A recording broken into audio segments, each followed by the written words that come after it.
Hi, all. Thanks again for joining us for yet another virtual forum. Getting choked up already. For the Redwood Life Precise Plan and EIR. Tonight we're here to talk about life sciences. My name is Dave, part of the consultant team, many of which you'll meet here tonight. But before we get started, I'm going to go ahead and hand it over to Jeff for a quick welcome.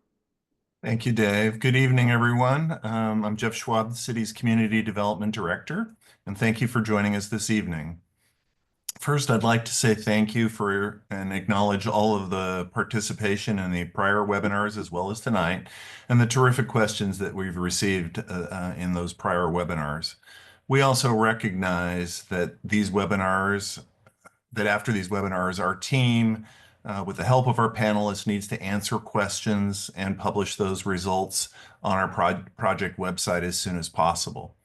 Given the project's complexity related to the underlying landfill, climate change, and tonight's topic, life sciences, this process can take a little while.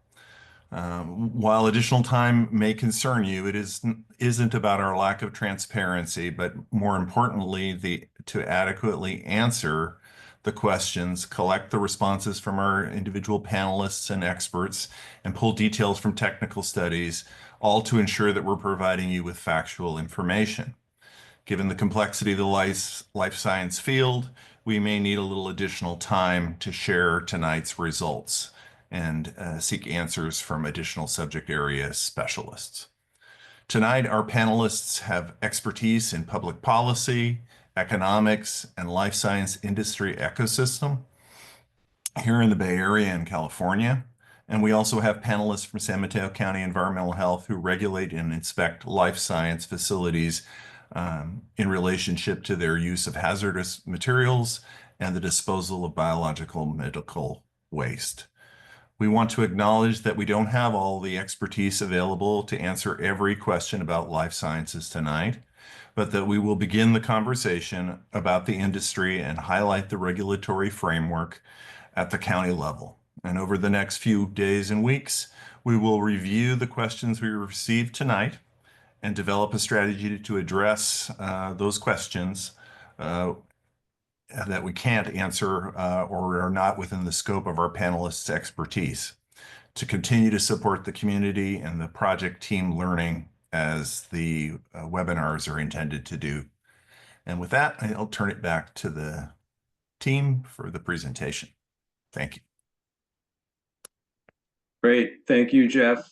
And as we always do with these meetings, we like to start with a quick poll. If you want to go to the next slide, Troy. But before we do that, I jumped a little early, sorry. Before we do that, I just wanted to note that this is a webinar. So as a webinar, we have the Q&A function available. And for those who haven't joined us previously on these forums, we're going to be collecting all your great input, your questions and comments throughout all of the presentations that are going to be going on here this evening. And then we do have a segment of time dedicated just to that Q&A, to, as Jeff just mentioned, to answer as many questions as we can here tonight, but then recognizing that we anticipate a lot of questions and we may need time to be able to respond to them after the forum, like we have with previous forums. And on that note as well, and I'll reiterate this later, but we do have the summaries available on the project website for the Sea Level Rise Forum and the landfill forum, Westport Landfill Forum that we've held. So that's all there with a full summary, with the full transcript of comments received. So I hope you go there and check those out. And we hope to have the one from the sensitivity analysis available as well here early next week. So yeah, just wanted to note that. And we'll now go to the next slide where I will go ahead and launch a poll. And this poll is a demographics poll that's really intended to make sure that, one, we kind of recognize who's in this virtual meeting with us tonight, but most importantly, also remember that we have multiple perspectives represented throughout the community, and it gives us a chance to gauge how well we're doing connecting with all those different perspectives, and continue to course correct our outreach as we go throughout this project. So You'll see questions that popped up in front of you now that ask what your connection is to the Redwood Shores area, what previous involvement you have had with this project, what other meetings you might have been a part of, or if this is your first event. It asks home ownership, and then standard demographic questions. Again, just wanting to make sure that we're reaching all different perspectives as part of this process. And then lastly, we're trying to get a sense of what worked in terms of outreach and how you found out about these forums as the city tries to broadly, again, reach out to all different members of the community and those interested in meetings like this. So I'm going to wait maybe 10 more seconds here. We have the majority of folks that have been able to take the poll here. And again, if you don't get a chance to get your input in, no problem at all. We can always circle back and get that from you. But this is meant just to get a quick pulse of who is here with us this evening. So with that, I'm going to go ahead and end the poll, recognizing that we have many presentations here tonight and want to provide plenty of space for that. Okay, I'm going to end it now, and I'm going to share the results back out with you so that you can see them. And just as a reminder, there's a bar on the right side of the window that just popped up in front of you, so you can scroll down the right side, or just use the scroll on your mouse and you could view all of the results. I'm not going to go through them in great detail right now, but they will all be included in the summary, again, of this forum so that you have an opportunity to get a sense of who else was here with you. And I think I'm going to stop there and stop sharing these results here in a second, just again, because we have a packed agenda here this evening, and I want to make sure we get through it. And we sent out reminders on that note that this meeting may go a bit beyond 8:30. We're hoping it won't, but just to provide some additional space, we'll keep you posted on the time as we go through it. So with that, I'm going to stop talking and hand it over to Troy to get us started. Thanks, Dave. So tonight, we already heard from Jeff Schwab with his acknowledgement and opening. I'll be giving a very brief background and context for the project and for this webinar. And then we have a series of guest speakers. We have Amanda Anthony from the city's Economic Development Department, Michelle Nemitz and Christy Shirilla from Biocom, Liliana Maya and Dawson Coblin from the County Environmental Health Services. And then finally, I'll hand it back to Dave, who will facilitate the webinar question and answers portion.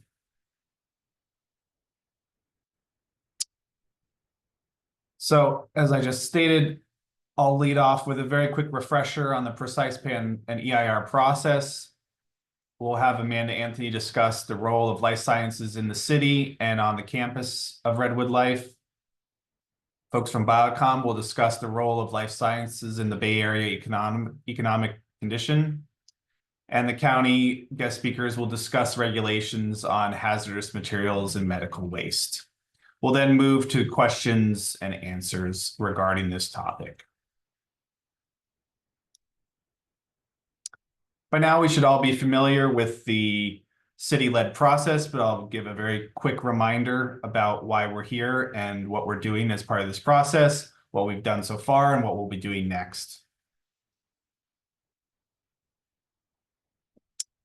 So the Redwood Life campus currently hosts 20 two-story buildings with 25 tenants with a variety of life science and R&D businesses. The area is just under 1 million square feet. Approximately 900 to 1,600 employees are on site currently.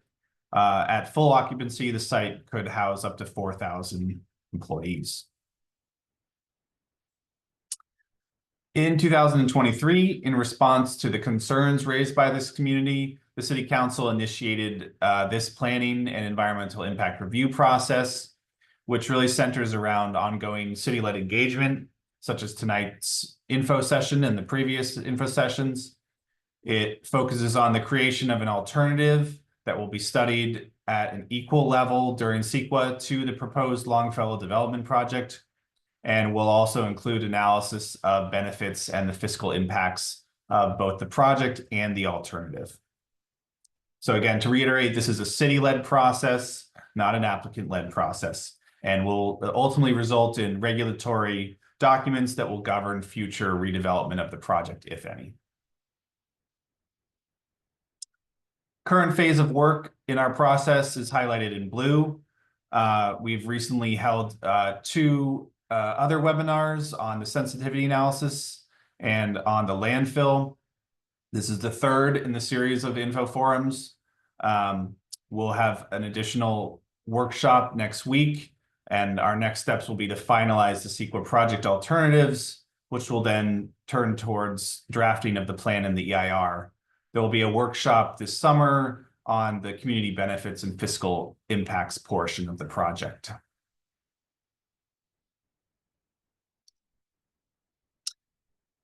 Our next in-person workshop is scheduled for next Wednesday, February 12th at the Redwood Shores Library. Focus of that meeting will be discussing and hearing about the potential CEQA alternatives that we have developed as a team and with the staff. A draft of these alternatives will be published online on the project website on Monday in advance of the meeting. This workshop will also be accompanied by an online survey that is open to everyone, where we look forward to receiving feedback from the community and stakeholders beyond the workshop on Wednesday. On Tuesday, March 4th, there'll be an update to a joint meeting of the City Council and Planning Commission, an in-person meeting at City Hall. And for any other information, don't forget to check out our website at planredwoodlife.com. So now I'll briefly introduce our topic for tonight, which is life sciences, which will be discussed in greater detail by our excellent guest speakers.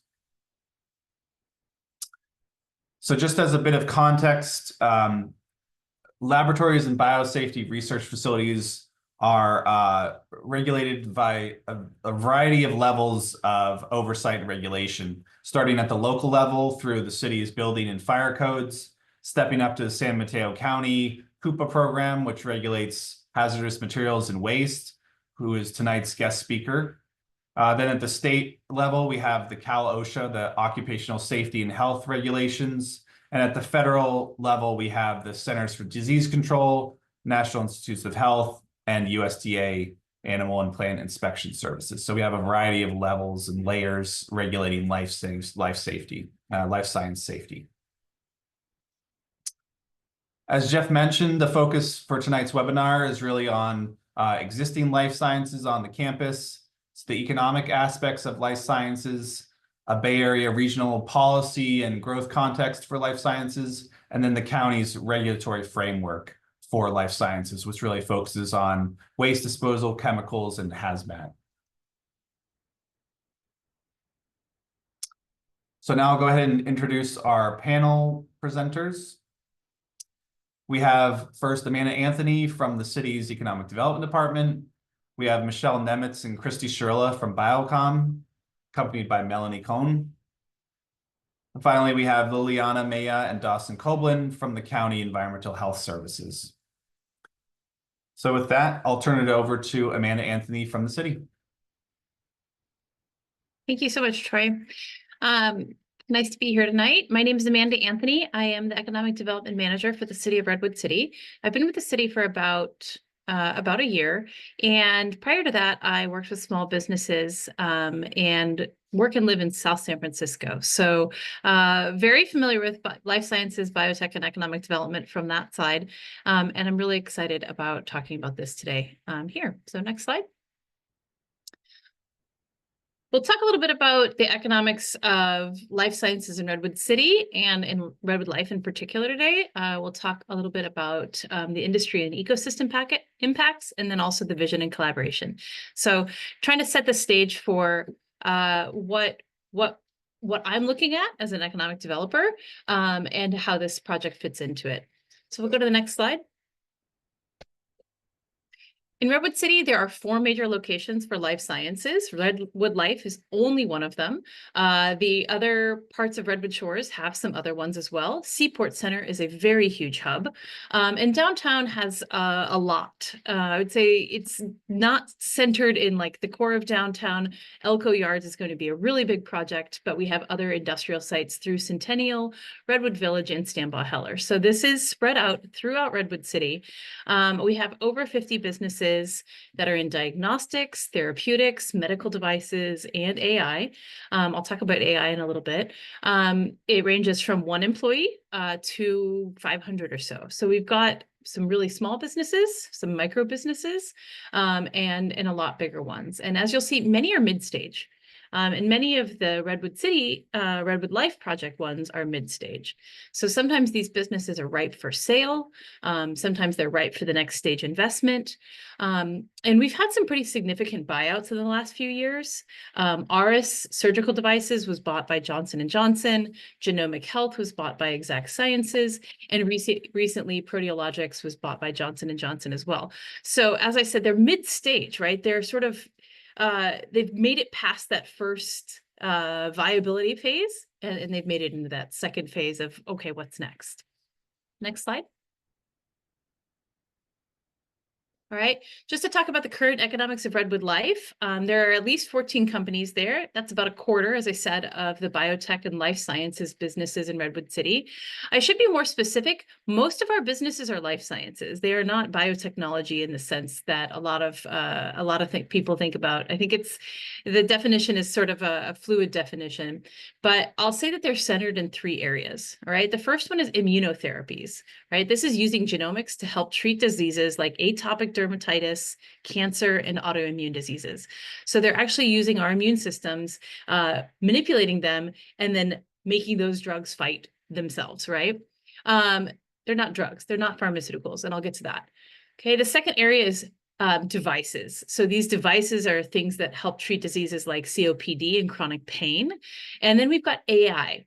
And so AI is being used in diagnostics, it's being used in drug discovery, protein identification. This is pretty special. I am not an AI fan in general. In fact, I would even call myself like anti-AI in general. But this is a really good use case for AI because it can much more quickly than humans identify DNA segments or proteins that are showing up in people's bodies. And they can pinpoint what abnormalities are consistent across people with a certain disease. So they're also able to like identify the different types of binding sites that proteins have, so you could know whether the therapy was compatible, right? This opens up amazing worlds. Prior to this, people had to test each type of thing separately. Now we can kind of do that with AI. So in Redwood Life, the companies are as small as 5 people, and they're as large as about 240. And what I think is important to point out again is that most of these companies are middle stage, right? We don't have incubator space really in Redwood City. We don't have incubator space at Redwood Life. And so we lose out on early stage businesses to Sunnyvale, to San Carlos, and to Menlo Park. And so they're saying, oh, incubation space is really cheap here. We want to start. Then maybe they'll move here when they get a viable product. And so, we can do that. But from my perspective, if we were able to adapt through redevelopment, we could be end to end, right? Because we have also lost companies to San Jose and Palo Alto who needed more space, right? We just lost a really big company this year. So companies here in Redwood City are literally discovering therapies for cancer, asthma, COPD. They're doing cutting edge research into the therapies of tomorrow using AI, and they're doing basic research that's giving us a new way of looking at the human body. So I think that's incredible, and I think we should be proud of that. And I also just want to say, it's not pharmaceuticals, right? We're not doing drug discovery here. We're doing immunotherapy. They're not manufacturing drugs. They're not working with contagious specimens. They're working on fixing things in our body using devices, antibodies, and AI. And so for me, the work that goes in there is that it's part of a larger ecosystem, right? So, life sciences are important in a lot of different ways. Tech can be very boom or bust, right? Life sciences are pretty steady. Life sciences are in the office. These are all things that I want as an economic development person. And what we see is that we have direct investment, right? These are the people coming into Redwood City. They're doing research and development. They produce items that sometimes produce sales tax. That's one of our 3 core businesses in how we fund this city, right? Sales tax makes up 20% of our 170 million general fund. And so the sale of medical devices and DNA and other things goes into that.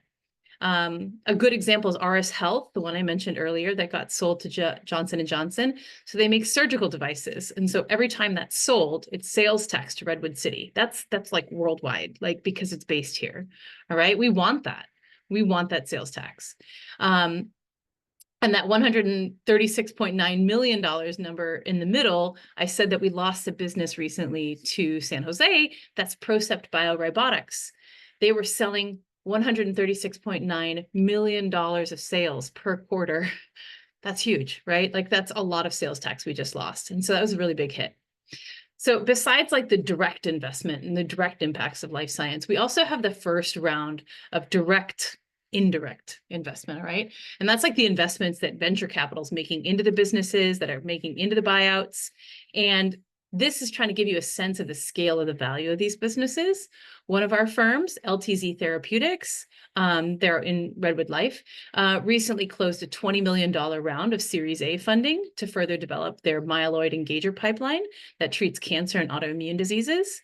Another business that I mentioned earlier, Proteologics, it was sold to Johnson & Johnson for $850 million in cash last year. They're doing work with antibodies and immunotherapy for atopic dermatitis and asthma.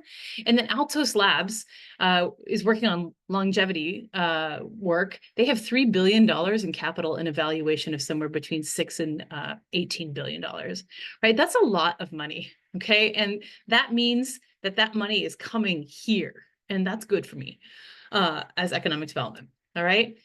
And then the last part is these indirect ecosystem effects, right? And these are the things like when people are coming to Redwood City for work, they go to our restaurants, they stay in our hotels like the Grand Bay that's right by, right? They get their car fixed at our auto dealers. When they get that $300 billion valuation, they can get their new car from our showrooms, right?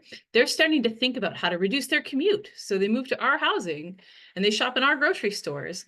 So I can't say how much that's worth. That requires pretty sophisticated economic analysis, but it's big. And we know it's big because we're able to maintain more than 70 restaurants in downtown alone with just 85,000 residents, right? Like that's unheard of, and it's amazing. So for me, there's a lot of opportunity here.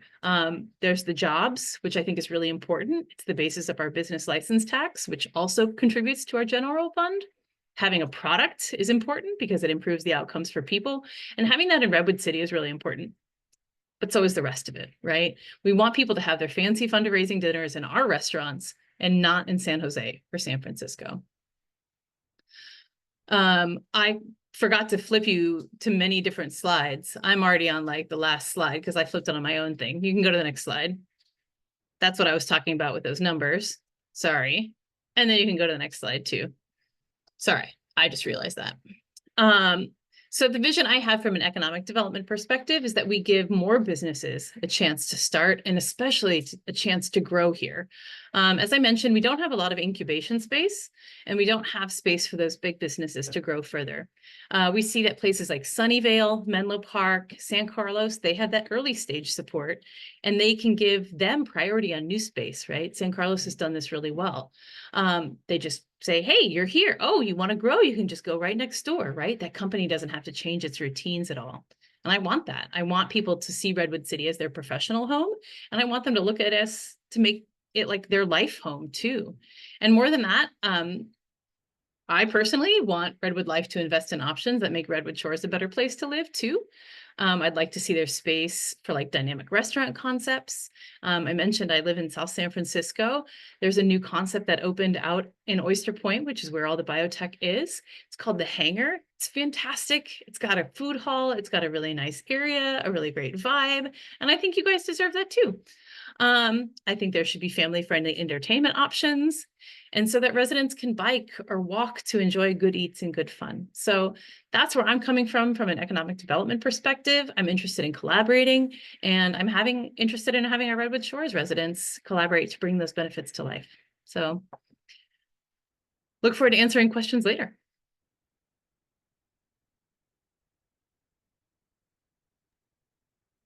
Great. Thanks, Amanda. We'll move along to Michelle and Christy from Biocom. Yeah, good evening, everyone. I'm Michelle Nemetz. I'm the Executive Director for Biocom California here in the Bay Area. And I'm going to take a few minutes here just to talk a little bit about what we do and the economic impact of the life sciences sector here in the Bay Area, and then also just drill down a little bit more into what's happening in the Bay Area and in Redwood City in particular. So next slide, please. I want to start by just giving you a brief overview of Biocom California. We were founded about 30 years ago. Actually, I think it was 30 years ago exactly this year now, down in San Diego. And over the last 30 years, we have spread northward, and now we are a statewide organization that supports the California life science industry. We represent 1,800 members, and our members are typically companies that are doing all the things that Amanda just said. They're making therapeutics, they're making medical devices, they're making pharmaceuticals, they're making tools and equipment that's used in laboratories, and lots of other things that are used in scientific innovation. Most of our members are those kinds of companies, and then we also have some small portion of our membership that includes academic institutions and research institutes and service providers to the industry that are important to support those kinds of companies. Our office in the Bay Area is in South San Francisco. We have a team of 9, and we're focusing on the 5 areas that you see on the right side of the screen. First and foremost, we do advocacy and policy work. We have a team in Washington, D.C., and also a team in Sacramento. And then we have a local policy team. Christy is going to follow me after this presentation. And she's our local policy manager. But this industry is heavily regulated, and we engage with a lot of different regulatory bodies at all levels of state, federal, and local government. And we also work with elected officials and others who might have regulations or legislation that impact the industry. We want to make sure that the voice of the industry is included in these kinds of conversations, because it is such an important sector that's doing work that's vital for patients around the globe. The second thing we focus on is capital development. Amanda touched on this a little bit. It's a highly capital intensive work that the life science industry does. And so we help companies connect to investors, and we also help investors find the technologies and the companies that they want to invest in. So we do a little matchmaking in that area. We host a number of events. Many of our events are open to non-members, and the public. So if anybody's interested in the types of events that we do, you can go to our website and click on the events button and jump in and come to some of our events if that's of interest. But we also do business savings programs. We help our members save money so that they can really focus most of their investment money on the science that they're trying to develop and take forward. So we help them with things like, discounts on lab supplies and other things like that. And then last, but definitely not least, and in fact, my happy place is our workforce development work. We work with local workforce boards. We work with academic institutions, community colleges, and all sorts of other organizations to really make the general public aware of the opportunities that are available in the industry in terms of jobs. And we're specifically reaching out to underrepresented communities to make sure that that they're aware that they can also, have a place in this ecosystem. Next slide, please. So the California life science industry is about I think it's over $400 billion. It's the second largest sector in the state of California. So it's quite large. The only sector that's larger is tech. In the Bay Area, the life science industry contributes about close to 143 billion of economic impact to the regional economy. So it's quite significant to the regional economy and directly employs about 150,000 employees. There's highly concentrated life science activity on the peninsula, all the way down from San Francisco down to about, all the way down to San Jose, actually. And there's also a fair amount of activity on the East Bay, and even going further out to, say, the greater Sacramento area. So we'll dive into this a little bit more on the next slide, please. We'll bring it down to the county level. So I've highlighted San Mateo County, and I'm going to look at my slide over here. San Mateo County directly employs 44,000 people in the life sciences. And this was from our economic impact report that we released last year. So these numbers are a little bit outdated, but it's generally close to these numbers still. But there's about close to 700 establishments in San Mateo County and 44,000 people directly employed. We don't do city level data, so I can't tell you specifically what Redwood City is, but it sounds like Amanda's got a good handle on that, and she gave you some of that information a little bit earlier. So you can look on the slide on the left, or the chart on the left, and you can see that Santa Clara County is pretty close, and Alameda County is pretty close in terms of direct employment.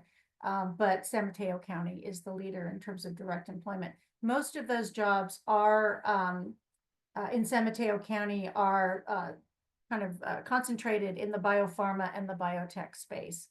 And then there is also, a number of people working in the other subsectors, such as food and ag, biotech, research and testing, medical devices, and scientific tools. Next slide, please. The Bay Area over the last 50 or 60 years has just become this really kind of magical innovation ecosystem, if you will. If you think about it, you've got Silicon Valley at the south end of the Bay and biotech, which originated at the north end of the Bay, kind of growing up at the same time and developing over time. And a lot of that has to do with the world-class academic institutions that we have around the Bay. We have Stanford, UCSF, and UC Berkeley, but we also have amazing Cal State system and community colleges that are contributing to this effort as well. And those academic institutions are attracting world-class talent from around the globe. And a lot of those folks that come here to study end up staying, and a lot of them become entrepreneurs or they end up working in these innovation sectors of tech and life sciences. I mentioned earlier that it's very capital intensive to do this work.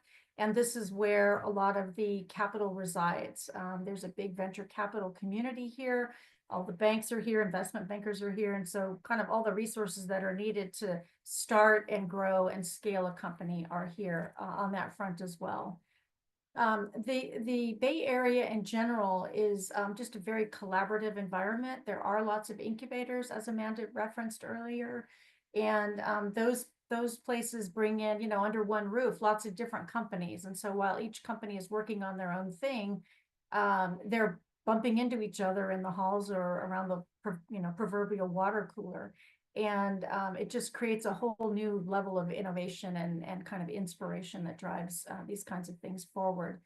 And then there's also, last but not least, very supportive service sector that's grown up alongside these two industries. Think about IP attorneys that help people kind of lock down their innovations, and accountants and consultants of all different types, and all the other suppliers to the industry that are here and have kind of grown up alongside the companies doing the innovation, but providing a lot of support, a lot of education and service to those companies. And then last but not least, the government organizations around the region that have, kind of worked side by side with these companies where possible to, kind of facilitate this kind of growth. So it's a real kind of magical combination of ingredients, if you will, that makes this place in particular very innovative and important to scientific innovation. And I'll say that, the Bay Area, outside of the Bay Area, there's maybe, 2 or 3 other places in the country that have this kind of quality. I would say the Boston, Cambridge area would be one, and San Diego probably would be the other. And then there are kind of the next tier of innovation clusters, but they're kind of a step down from those top 3, if you will. And these are not only important to California, not only important to the United States, but really important to the globe and all the patients around the globe, because this is really where the medical innovation is happening. It's right here in the Bay Area and those other couple clusters that I mentioned. Next slide, please. Drilling down to Redwood City, you've got some really world-class companies here in Redwood City, and they're working on a range of things. I just put a few up here in case you're not familiar with some of the names, but Amanda referenced a few of them here.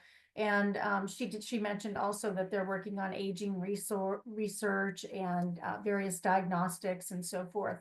But Redwood City's proximity to both Silicon Valley and the life science, in the thick of the life science hub as well, is just perfectly situated for kind of the next wave of innovation, which is importing some of these Silicon Valley tools, such as AI, machine learning, and other things. That's allowing the science to go a little bit faster. It's allowing companies to innovate and identify things a little bit more quickly than they would be able to do otherwise. I'll just add that AI is not going to replace scientific experimentation. I think it's probably going to be something that helps to accelerate decisions that get made in terms of what companies want to work on, but then companies are going to take those decisions and those inspirations and go back to the lab and really make sure that what they think they saw through the AI algorithms is actually going to happen in a human. And of course, they still have to go through clinical trials and everything else to make sure that it's safe and it's efficacious. So AI is going to enhance the research, but I don't think it's ever going to replace the research. But there have also been some real transformational technologies over the last few years. You may have heard of CRISPR as one. You may have heard of cell therapy or gene therapy. These are really potentially transformational new technologies that can, potentially have the ability to cure some of the diseases that have eluded us over all these years. A lot of what's done now is to treat diseases, but there could potentially be cures for some of these things now with some of these new technologies. So this is a real exciting frontier of life science.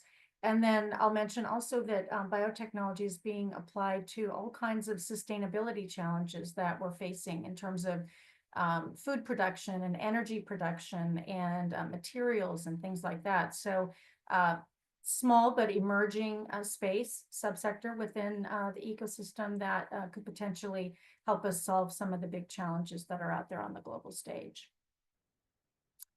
And I think at this point, I'm going to turn it over to, next slide, please. I'm going to turn it over to my colleague, Christy Sharilla, to take you through the rest of this, and then we'll join you at the end for the Q&A. Thank you. Thanks, Michelle. Thank you all for joining tonight. My name is Christy Sharilla. I'm Biocom's Manager of Public Policy here in the Bay Area. Here to talk to you a little bit about what policy issues kind of come up in the life science and how we address them. I work pretty closely with local, sorry, I don't know if you hear my dog, he's trying to get in the office. I work really closely with local officials, city and county officials, both elected and non-elected, for some strategy and initiatives on housing and transportation, planning and zoning definitions. That comes up a lot. I'll talk about that more. And then tax reform. If you voted in Redwood City this past year, you probably voted on a GRT or business license tax reform.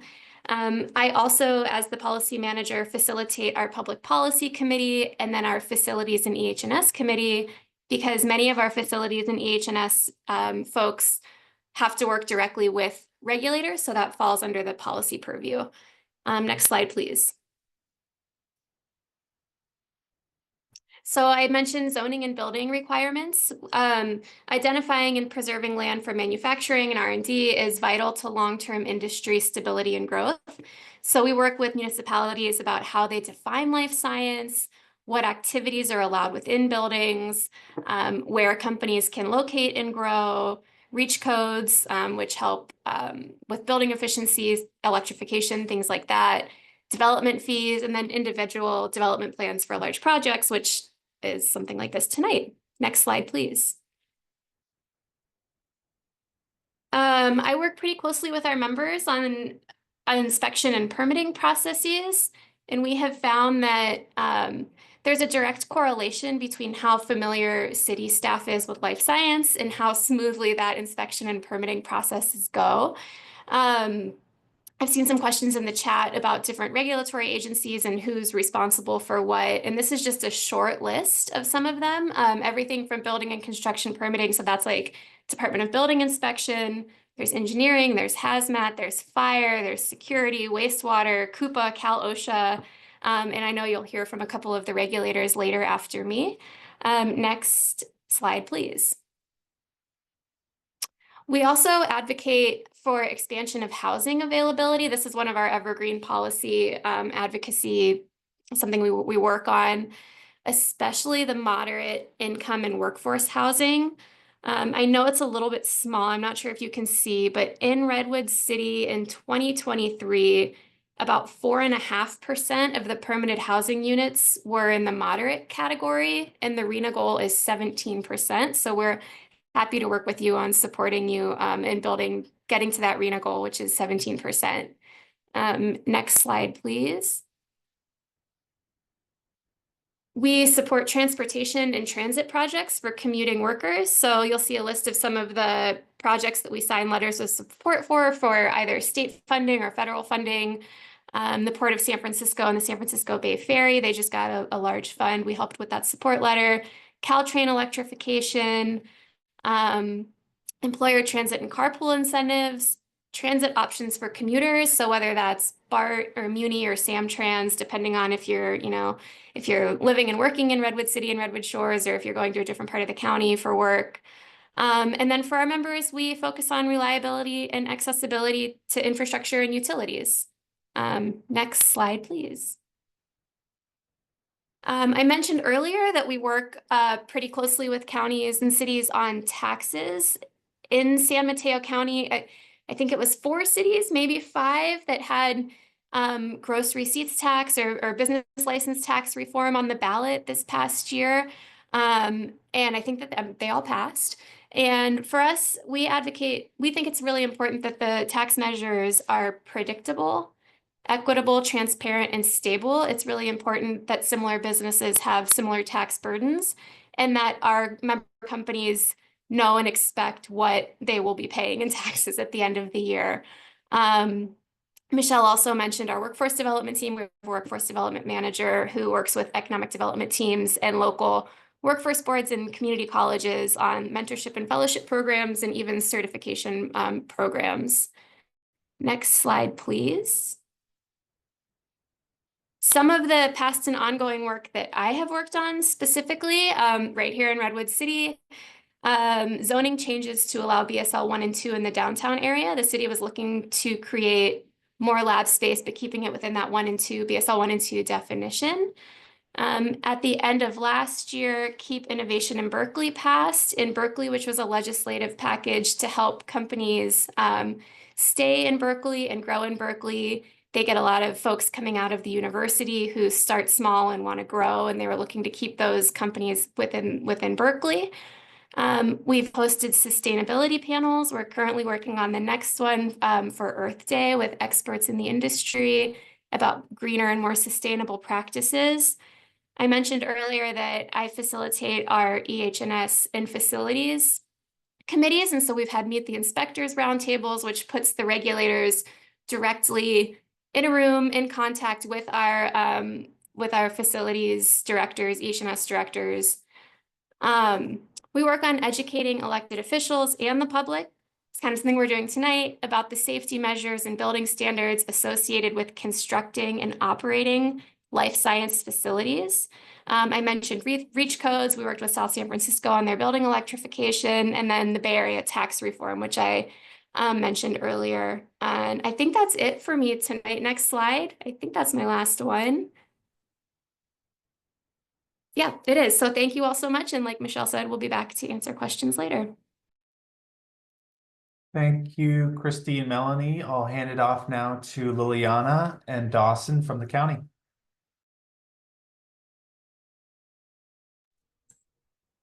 Hi, thank you. Thank you for having us tonight. I'm Liliana Mejia. I'm one of the program supervisors for San Mateo County Environmental Health Services. I supervise, several environmental health programs, and then some of them are the hazmat program, the medical waste program, and the solid waste program.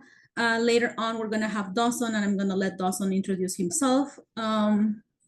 So first, next slide, please. Okay, so first I just want to present you, the mission of the department. What do we do? Environmental Health Services ensures a safe and healthful environment in the county's 20 cities and unincorporated areas through education, monitoring, enforcement of a variety of regulatory programs, as well as ongoing services, to the community. So we have been authorized through the state to implement regulatory programs. So we receive that authority. We conduct inspections, but also the second part is community concerns, right? Any complaint that is, a threat, to public health and the environment, we work with the state and other local agencies to respond to these complaints, to mitigate or eliminate the hazard and really be, at a service to the public. Next slide. Okay, so I just wanted to focus straight to the topic of the night, life science. So community is concerned about the hazards.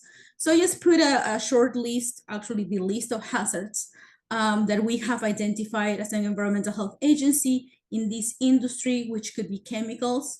They use chemicals in their processes. Hazardous waste is also generated, infectious agents, then will become medical waste, biohazardous waste. Then this industry also have restaurants on site. So we also have the risk of having foodborne illnesses. And we discussed landfill gases in a couple of presentations ago. This happens if the business is being developed on a closed landfill. This list tonight, I made it specific to the life science industry, but it's not really a lot different than, different industries that we have in the Bay Area in San Mateo County. So we have these hazards. The goal is to eliminate or mitigate, prevent, exposure. So we have regulatory agencies that are involved in those aspects. San Mateo County, we have 5 specific programs. We also have stormwater. I didn't put it there. It's not part of CUPA, but it's there. So some of the programs are hazmat, medical waste, consumer protection, the solid waste, or LEA program. And then when I mentioned other agencies that also have a part of mitigating or controlling these hazards, we have the fire department, the State Water Resource Control Board, local planning and building, CDPH, also CDC, USDA, OSHA, etc., because the list could be longer depending on the type of activities that we have in each of these businesses. Next, please.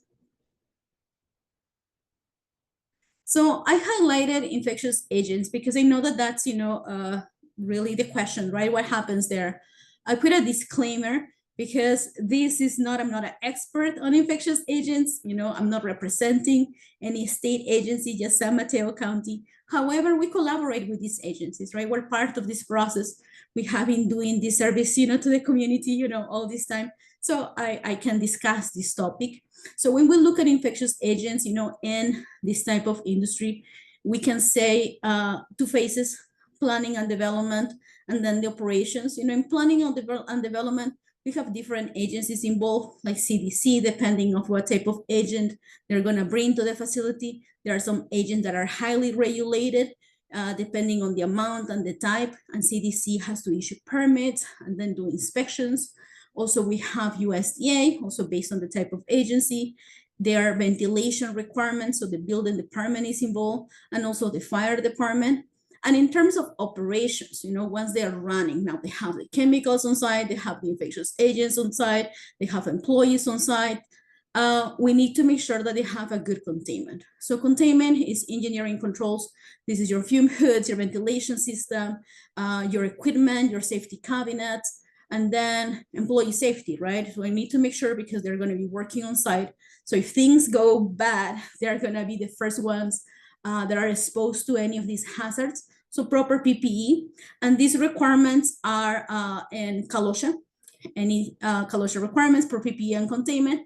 And then CDC has the guidance for biosafety. So everything that we discussed, or that you have mentioned, the previous presenters about BSL, that is really part of CDC, and it's very specific to the type of agent and the type of hazard. How do they use this agent in their process? For us, because we come from now the chemical perspective and the waste management perspective, we don't really have an inventory of how many BSL labs we have, and I'll explain that a little bit more in detail.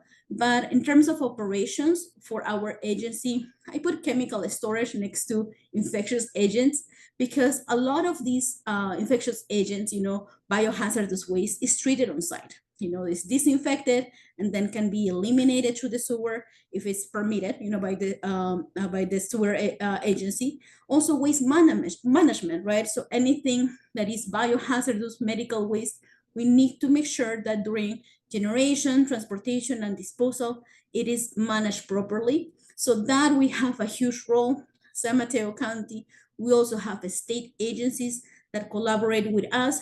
They give us this authority, like EPA, CDPH, DTSC, Cal EPA, and the fire department. So with this slide, I wanted to give you, an overview of in terms of regulatory agencies that are involved in this process and who regulates what.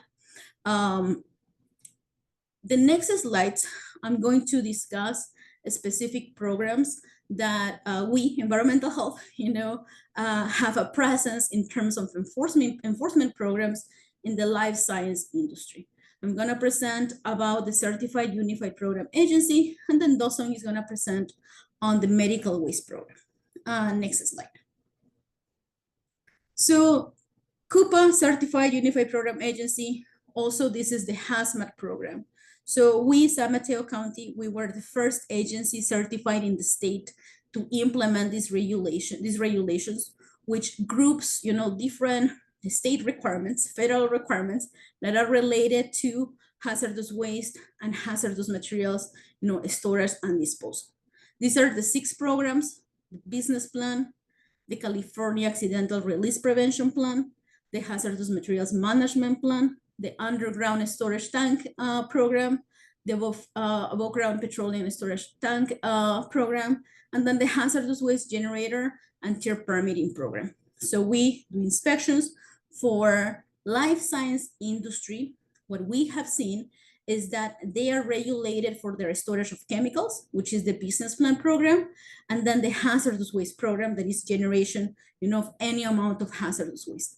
They could have other programs like the Above Ground Petroleum Storage Act, if they have a generator with large volumes of fuel, but usually business plan and hazardous waste, they are the ones that they need to apply with us for a permit. So I'm going to discuss these 2 programs in the next slides. Okay, so just first a general overview, right? What are the businesses that we regulate? So first is based on the types and amounts of hazardous materials on site. So not every business that has a chemical is regulated. And then, it's also based on the chemical and the amount. I'll discuss that more. There is a permit application process, so they are required to have a permit with us. So they have to submit an application and they are inspected. So how many businesses do we regulate in San Mateo County? Over 5,000 businesses. So it's a large inventory. This is throughout the county.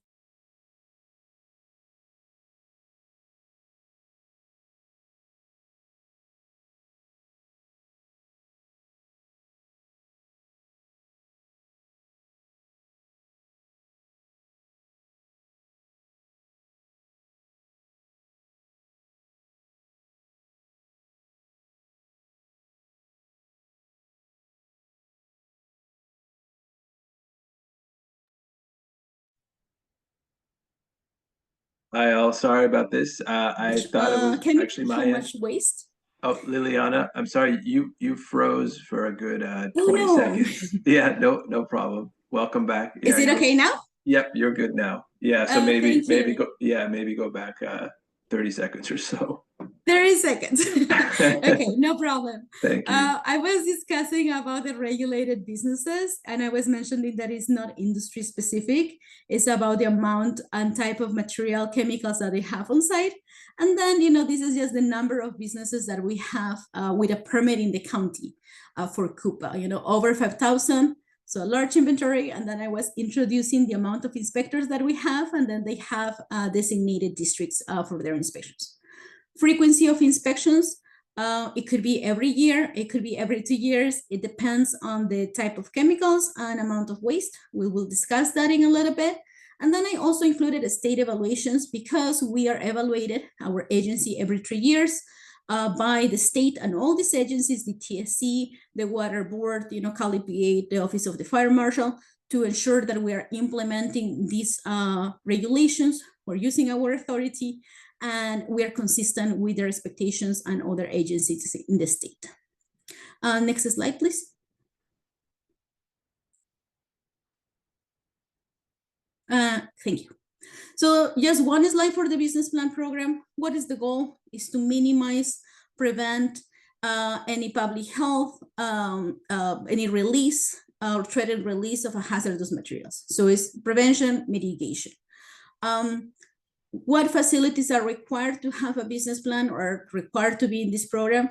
It is based on the amount of chemical that they have on site. So if they have more than 55 gallons of any liquid chemical, they are in the program. Also 200 cubic feet, and then 500 pounds. So anything that is less, they still need to have emergency response procedures, but they're not regulated under this program. So what is the business plan? It's a plan. It really details all the facilities emergency information and inventory, the emergency response plan, also the training plan for employees, and then the facilities required to submit this information online to train their employees, and this information is available for emergency responders. So if we receive, any report of an emergency, we just look at the business plan. The emergency responders look at the business plans, and they're well informed or what are the hazards present at this location based on the business plan submitted electronically. Next slide, please.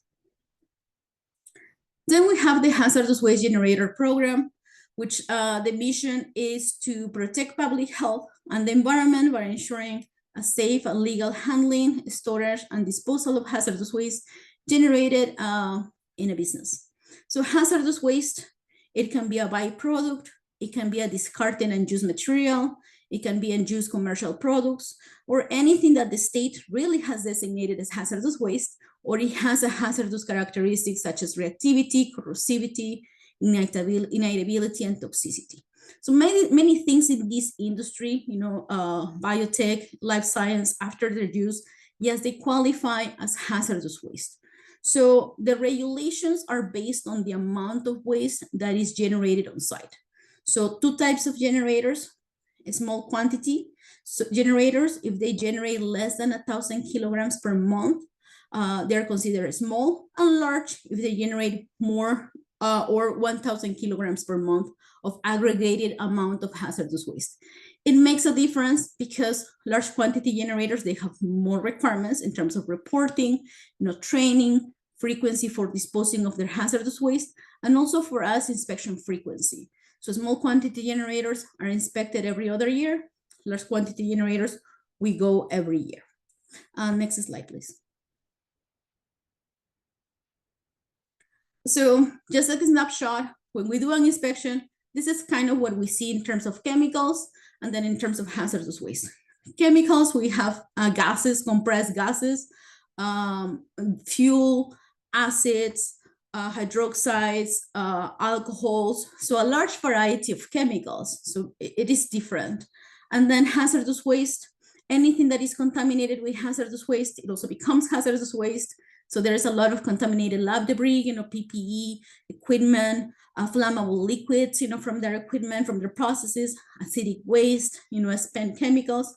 So everything has to be classified correctly, so for proper disposal. Next slide. So I wanted to give you 2 examples of common violations that we see and why these are important for protecting, human health, public health, and the environment.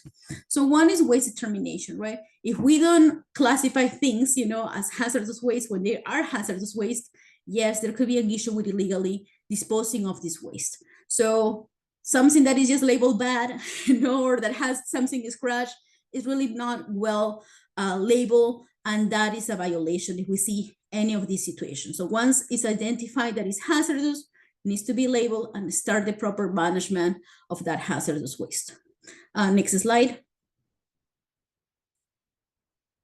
Another, common violation, but very important to address, is closed containers. So containers that have chemicals or hazardous waste, they are required to be closed when not in use. And this is important first, to prevent any spills. And then, you can see the funnels that are open and then some foil, wrapping on the top of this container. It also, doesn't protect the employee, right? So this is really a common violation. Next slide, please.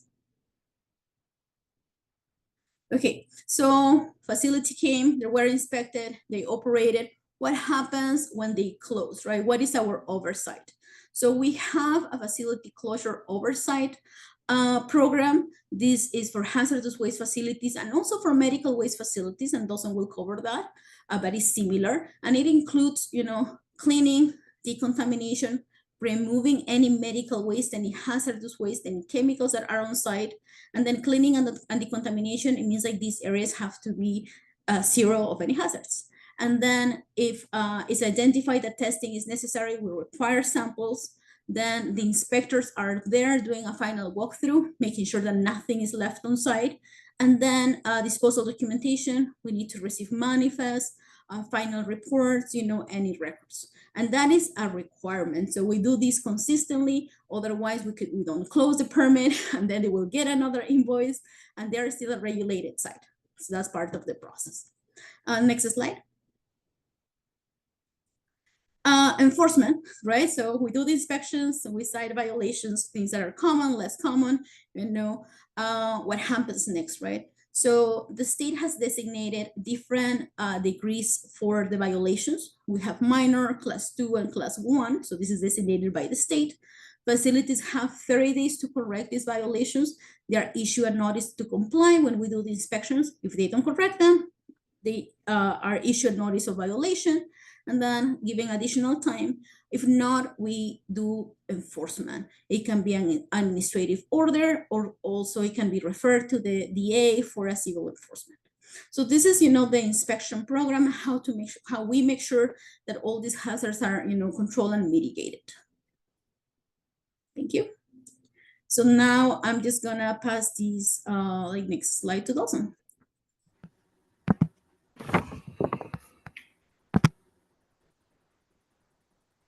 All right, folks. Thank you very much, Liliana. My name is Dawson Coblin. I am a medical waste inspector with San Mateo County Environmental Health. I'll be presenting on the medical waste program today. On the agenda, you'll see that we have 5 different chapters or categories that I tried to break this down into. We'll start off with what the program is all about, what the medical waste program includes. We'll then break into how the county intersects regulation to how we perform our inspections on site with operators. We'll then talk about what medical waste is classified as, what it is and what it is not. Then we'll talk about the treatment of this medical waste. And finally, we'll conclude with enforcement and final remarks. Next slide, please. So talking about what medical waste is and which industries generate medical waste. As defined in the Medical Waste Management Act, and I placed the code section there for you folks that are interested by what those categories are in more detail. We do have 5 different waste streams. Those waste streams include biohazardous waste, sharps waste, chemotherapy waste, pathology, and pharmaceutical waste that is not considered RCRA, which is what Coupa really takes over for. You'll also notice that we have a grouping of the different industries that do generate this type of waste. We have hospitals, we have trauma scenes such as ambulance companies, we have biotechs, kind of the main focus for today's presentation. You'll notice that we also have community centers that generate medical waste, schools that generate medical waste. We have large campuses. You could think SFO, you could think Meta. We also have nursing homes. And one of the takeaways here is you should be aware that medical waste being very broad, we do have some industries that generate all forms of medical waste that you see there on the left. And just to go ahead and provide a little bit more insight, biohazardous waste includes red bag waste. So you could think blood-oriented items, could be in-process PPE, which is personal protective equipment. It could be different types of Petri dishes, could be aspirated items that were used in process and were designated at that point as waste. And the takeaway here, though, is waste is waste. It is not in process. So when you go to the hospital and you are performing your, for example, a blood screening, and you have that blood that's drawn, a sharps is produced. That goes into the sharps container. That blood vial then makes its way to the lab. The blood itself isn't waste until it is thrown into a biohazard waste container. So that's something of a pinnacle point here to make sure that everyone is aware of, because waste is specifically designated and categorized. If we can go to the next slide, please. Thank you. For those that are really interested in this presentation, I know that there is a lot on this screen. Feel free to ask for this slide. This is posted on CDPH, and it is available for everyone to access. I thought it may be worth a note to see what we see as inspectors when we go to each of these facilities. You can see in that left-hand column the different types of medical waste streams, as we had gone over already. Those are what the containers traditionally look like that I see when I go and perform an inspection for their waste management. And their waste management may include, as I mentioned before, one or more of these waste streams. It is worth noting that each stream does have a designated containerization system. It does have a if we could go back one slide, please. It does have an ability to go ahead and have different forms of treatment, which we will also be going and reviewing later on down this presentation. But this is a general overview. Next slide, please. Where we intersect for medical waste is really at that waste point again. So when an in-process item makes its way through the analytical phases of whatever a biotech, for example, or a lab, or even a school, if someone has a need to use an EpiPen, that waste must then fall into a waste system, a waste management containerization system. And that waste system is usually and is required to be removed by a waste hauler. You can see here that the intersect of where medical waste regulations really apply is from that point of the waste generation. Here it's listed as a source, to the waste transportation system. Now, some may have a question of, well, how do we know that this goes and is treated and is appropriately disposed of and is not released, is not gone ahead and finding its way into some other location? It's because we have tracking documents. We, in the medical waste program, review and do this on every inspection, the appropriate disposal process, which falls into specific waste streams. And when we go on site, this is performed with tracking documents that date back a minimum of 3 years. So when I go and I inspect, even if I inspect some of these facilities annually, I require the review of 3 years of tracking documents. Next slide, please. Now, this slide's pretty busy. I know that there's a lot in here, but it's worth noting because we've gone over the 5 waste streams and what they're inclusive to. It should be made a point that we have a select. If we can go back really quickly, please. Thank you. It's worth noting what is not considered a medical waste. And you'll see the list here is fairly broad. It's broad for a reason. We do capture a significant amount of waste, and some of those items that you may consider to be a biological hazard may actually not be a biological hazard. So it would not be appropriate to place that waste into a biohazardous waste container. Those items would be, for example, urine and feces. Unless they have blood, they are not considered a biohazardous waste. You may also see on here that we have different types of hazardous waste, radioactive waste, household wastes. As our previous Coupa presentation illustrated, those fall outside of the medical waste program. Next slide, please. For San Mateo County, we have a few different buckets that our medical waste operators fall within. Our largest will be the small quantity generators. Small quantity generators are folks that produce less than 200 pounds per month of medical waste. Then we have our large quantity generators. Large quantity generators are designated as producing over 200 pounds cumulatively of medical waste per month. And those 2 categories you will see biotechs fall within. The last 2 are common storage facilities. You could think dental office, little complexes where there are maybe 5 or 6 dental offices that share one medical waste storage area. Last, you'll have our skilled nursing facilities that offer specialized care for those folks in the community that require a little bit more assistance. Next slide, please. Oh, you're ahead of me. There we go. Thank you. So what does the program regulate, and how do we go about the application process?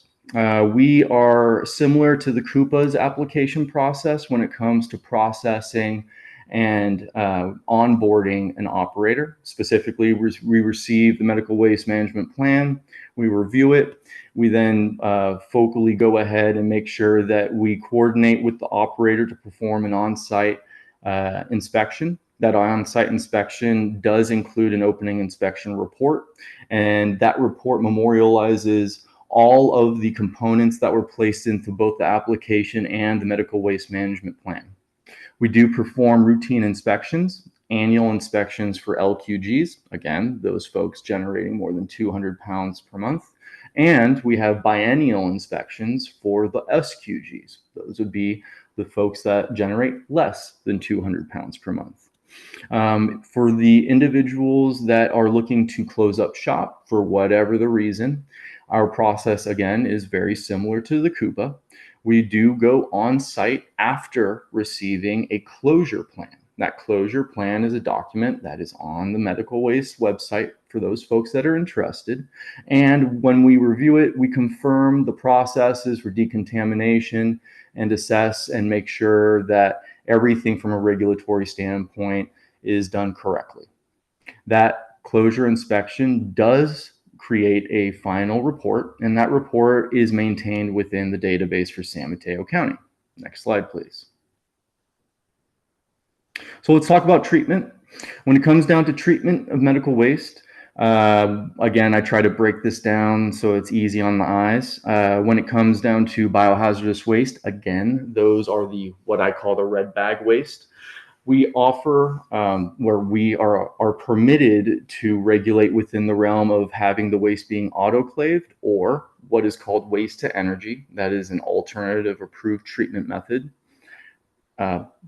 One back, please. Thank you. Sharps is also part of that crew that is able to be autoclaved. The last three you will see we deter from autoclaving because it's an inappropriate way to treat the waste as designated by CDPH and within the Medical Waste Management Act. We do require that chemotherapy, trace chemotherapy specifically being, if anyone has been to a chemotherapy center, it would be the chemotherapy bags, the PPE that's used by the RN staff that's administering the chemotherapy. It includes gowns, gloves. It could be a container that houses the chemotherapy. All of that stuff is inclusively placed into a chemotherapy container, and that is incinerated or high heat alternative treatment. And that is also done for the pathology waste that we see coming through the facility, and medical waste and pharmaceutical waste that are non-RCRA that come through the facility. Next slide, please.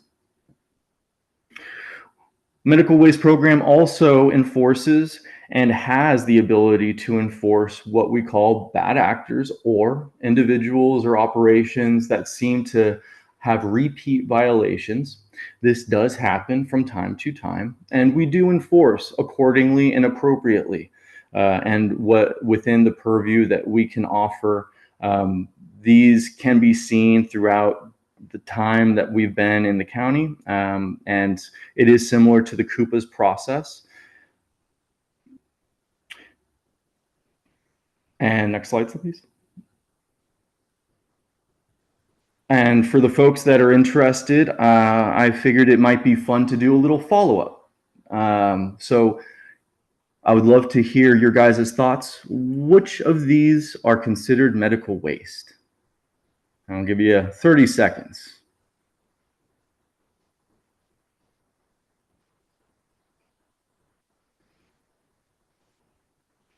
For those that are disinterested or interested, none of these are considered medical waste. Thank you very much for your time.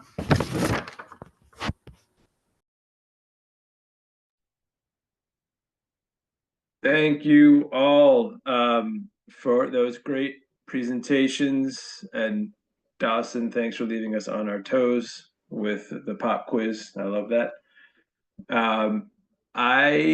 So as we noted earlier, this is now the moment where we are going to go and answer as many questions as we can here tonight, and then followed up by question or answers to questions that we can do as a summary afterwards. There are many statements really that came in, so we're going to try to get to the questions to start here, and then again, we might go a bit over, but I'm going to try to keep us on pace here so that we can move through this fairly quickly. So Amanda, I'm going to start for a question to you and possibly our friends at Biocom.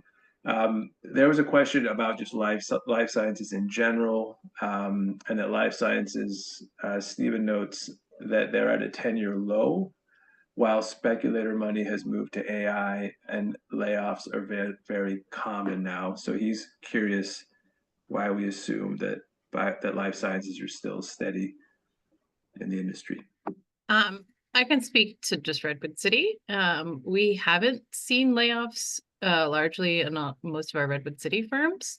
That doesn't mean that the larger industry is not doing well, but our mid-sized businesses are doing very well and very steady. Yeah, I can jump in and talk a little bit about just kind of the greater situation. You know, investors are fickle, right? And they're going to chase whatever is the hot spot at the moment, but there is still steady investment in the life sciences industry. We are down from the peak investment that we had during the COVID years, but it's pretty much the same as where it was before COVID. The types of investment have changed a little bit, though. There's a large number of small companies that are getting seed funding, and relatively fewer and smaller number of companies that are getting the next round of funding, which is called Series A. So there's this imbalance in terms of, you know, lots of small companies doing their startup work and very few of those seed companies getting the investment they need to take the technology further. And that's putting a lot of pressure on the smaller companies. And some of those companies are having, economic impacts that are leading to layoffs. So we have seen more layoffs recently than generally speaking. But it's kind of primarily due to not less investment in the sector, but less investment in the number of companies. It's more concentrated investments in a few companies. So that's part of it. The other thing is the industry is just cyclical by nature. Most of the companies work on things that seem promising, but for whatever reason, they don't have the right positive readouts during clinical trials. And companies have to shut down programs and lay off people as a result of that. So part of it is just typical cyclical nature of the industry, and part of it is just a change in the way investors are investing right now.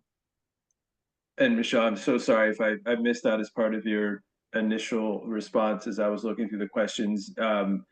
Maybe feeding off of that, there's a question as well about just vacancy rates currently in the Bay Area. Did you note that already? I'm sorry if I missed that. No, I didn't address vacancy rates, but I saw it in the chat, and that's also part of this whole kind of post-COVID situation. There was a lot of investment, a lot of development leading up to COVID and especially during COVID.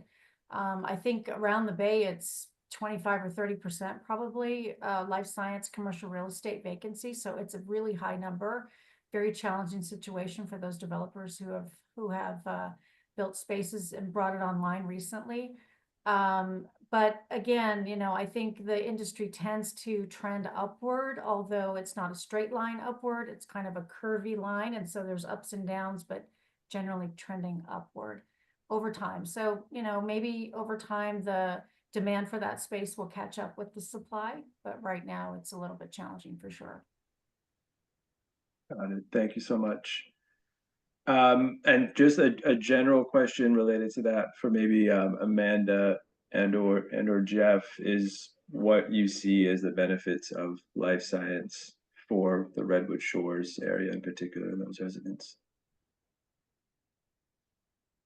I think Amanda touched on some of it, that along with a development comes the opportunity for additional services that not only serve the employees in the area, but could serve the community as well. The Redwood Life Project is proposing an amenity facility with gym as an example.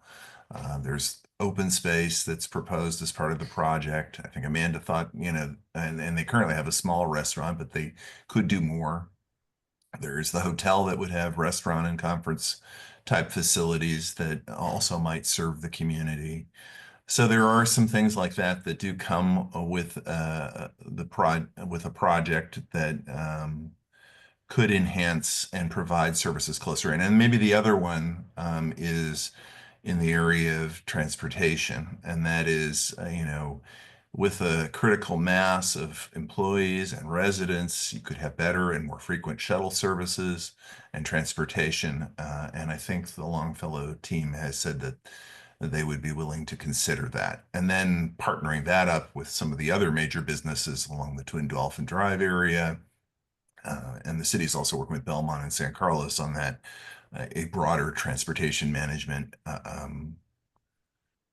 agency that could facilitate much improved transportation in the longer run. Got it. I think that very well covers it. Thank you for that. I'm going to jump to another question that I'd like Michelle and Liliana to address, and I'll kind of ask the question of you both after I ask the question. Gita notes that the current bird novovirus and COVID virus are examples of the types of viruses that are researched for vaccine development at BSL-3 as well as BSL-4 life science labs. And her question is, why would we not limit our hazard exposure for both community, business, and city liability by limiting life sciences to the 99% current uses of BSL-1 and BSL-2? And maybe I'll start with Liliana. I wanted to see if you can briefly maybe reiterate the regulatory framework around life sciences and biosafety, and then Michelle will come to you next. It's a hard question to answer, but I'll try my best. Because you're talking about what is the risk to the public, right? And then we're thinking about, you have a biotech, a life science facility that has, these agents, and they're using them, for research at a certain amount, So that's what I'm saying, right? It's like you have to, for me, is that when I think about, what is the hazard, what is the risk, I need to give you a good answer via have an assessment, right, of all these factors that are going to then result on the type of risk. Last conversations, maybe this is deviating, to something that I have, more for certain, right? As last conversation with CDPH about what is the hazard in communities surrounding life science industry if they had identified, any situations or cases that could require, regulating these businesses, because everything is based on risk, right? What is the actual risk? Have we had, any type of situations, or cases? This is how you identify that. And they hadn't identified that, they haven't relayed, any risks as part of their research. So we're coming from that front. I'm not saying, there's nothing happening, but it's like we need to be more specific. Non-providing and response, is what is the actual risk, and how to mitigate it, because the mitigation has to, correspond to the actual risk. Got it. Thank you, Liliana. I have one other question for you that I'll come back to, but maybe I'll just give Michelle a chance to, if you could talk to maybe why the community would consider allowing or not allowing those uses. You've touched on that a bit. Yeah, I just want to say, first off, that whenever there's a serious threat to human health, such as a new emerging virus that can do significant damage, the industry's first inclination is really to jump in and try to fix the problem. We did that during COVID quite successfully. The whole industry really just kind of dropped everything and pivoted to COVID to try to figure out how to make diagnostics, how to make therapeutics, how to make new and different kinds of PPE and ventilators and all the other things. I don't want to trigger anybody, but if you recall a few years ago, there was a lot going on that this industry really stepped in to help with. I can't speak specifically to the BSL 1, 2, and 3 situation, but my colleague Melanie Cohn is on the line here, and I'm going to ask her to step in and help address that specific question. But typically, the industry is really just at the ready to kind of jump in when these kinds of things happen, because they are in the business of addressing things that threaten human health. So Melanie, if you want to take it from here and talk specifically more about the BSL and BSL2 that you're closer to, I'd appreciate it. Sure. So someone shared in the chat a USA Today article about where these labs are located. The closest one, if you want to look further into that article, which I was doing during the conversation, the closest one to Redwood City is at UC Berkeley, where they're exclusively doing tuberculosis research. As far as I could find out, based on the question, there's no bird flu research happening in the Bay Area. So I'm not sure where that concern is coming from, but if someone has more information, we'd be happy to look into it. There's multiple questions in the chat, and as was mentioned, sort of statements as well. These facilities are all extremely heavily regulated. There's some conversation about a private lab versus a public lab. This is a misconception, really. There's no such thing as a private lab unless it's operating illegally, which would be a whole different issue for like the fire department, the police department. All what we refer to as life science labs operating in our industry are, again, extremely heavily regulated. So they have upwards of 30 different permits starting at the federal level. People have referred to like the CDC, ISO regulations, which is the International Organization for Standardization of Laboratories. So these facilities have to get upwards of 30 permits. And one of the sort of examples that I like to give for these laboratories that I like to share just because it's relatable is if you went into any of these laboratories, you would not be able to pour wine down any drain in the facility. The alcohol level in wine is higher than what's allowed as far as ethanol to be poured down any drain. So that would have to be treated as a hazardous material as far as waste is concerned. So these facilities are actually more heavily regulated than what's happening in someone's residence. Got it. Thank you. Thank you so much for both taking that response. So I am going to go to the next question also for Liliana. And I've seen a couple questions come up about the DEHS regulators. And a question is, how many county DEHS regulators or inspectors work specifically on biolabs and the life science industry? If you know the response to that, Liliana. I think, yes, at the beginning of the presentation, I think you discussed, where do we have these industries, and if we look at the county, we have it in South San Francisco, then Redwood City, there's San Carlos, Redwood Shores, some in Foster City, some in San Mateo. So it's really a little bit of everywhere, some heavy areas, of course. But, to respond to that question is because inspectors are assigned per district, but also, based on the complexity of the site. So we have senior inspectors, taking care of high complex, sites. And then we also have rotations. So I cannot name a specific number of inspectors, they have a district assigned to them. So if that facility is in their district, is part of their inventory, but there is also coverage and support as part of our activities and inspections. Great, thank you for that.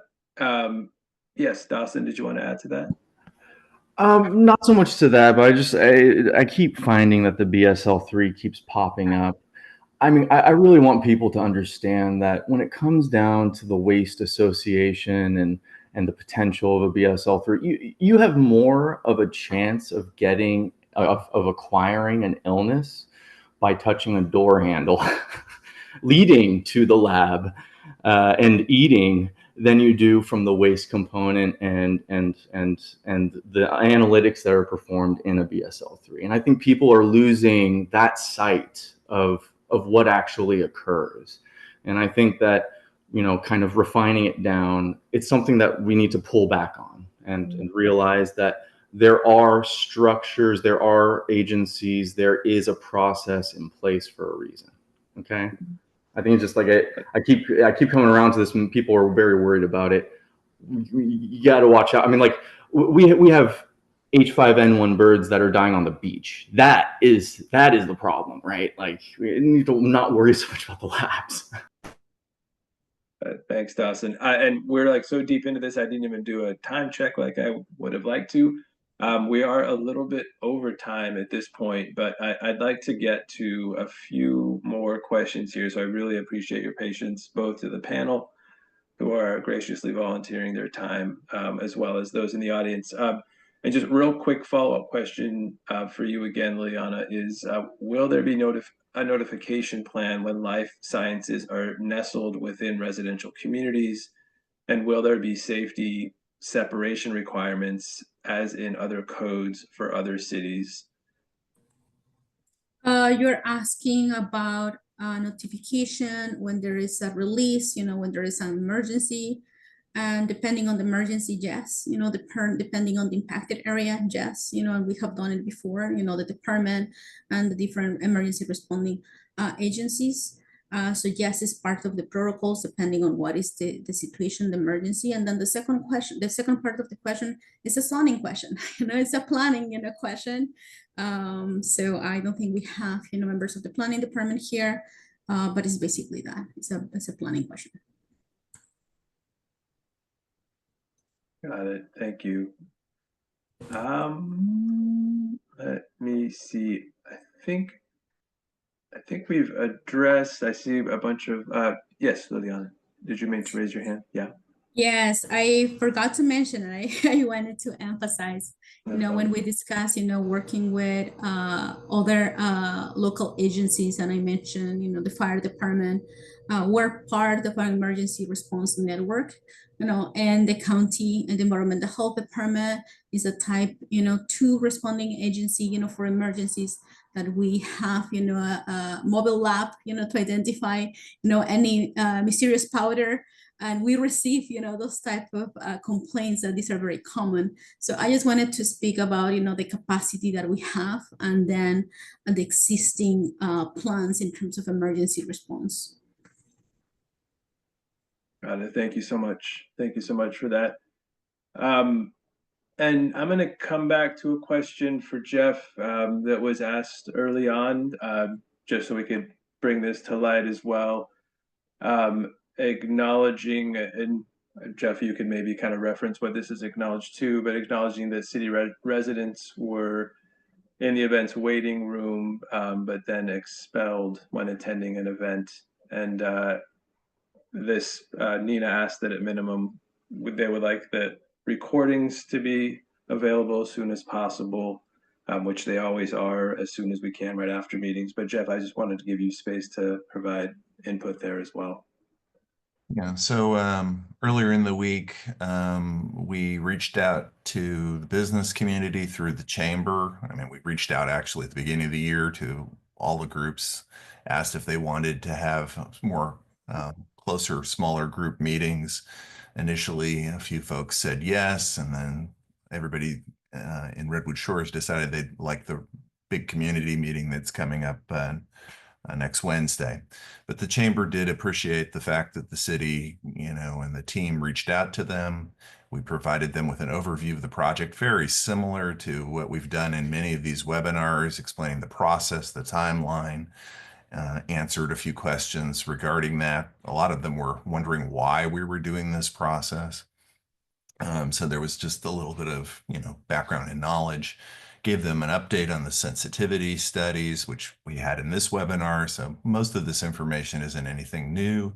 And in this case, the chamber facilitated the meeting, and it was intended to be open to all. At least that's what we thought at the city level. And it turned out they decided it was a chambers only meeting. And I think as a result, they ran the meeting and excluded some folks and only letting their members. So we don't have the recording. It's not in our control, but the content of the meeting, very similar to what we've presented, as far as overview and all of the other webinars and meetings that we've had, and, a few general questions that came from them, more about process and timeline and why is it taking so long. That was kind of the focus. And in recognition of that, we will also, I think Troy mentioned it, we're recording the presentation for next Wednesday in advance, and we'll post it on Monday to the to the Redwood Life website, so that everybody can get the overview and digest it in front of the meeting, but it will be repeated in person at the meeting. So you'll hear the same thing, with maybe slight variation, just because an exact copy is probably not possible. But that's the status. Great. Thank you so much for addressing that, Jeff. Appreciate it.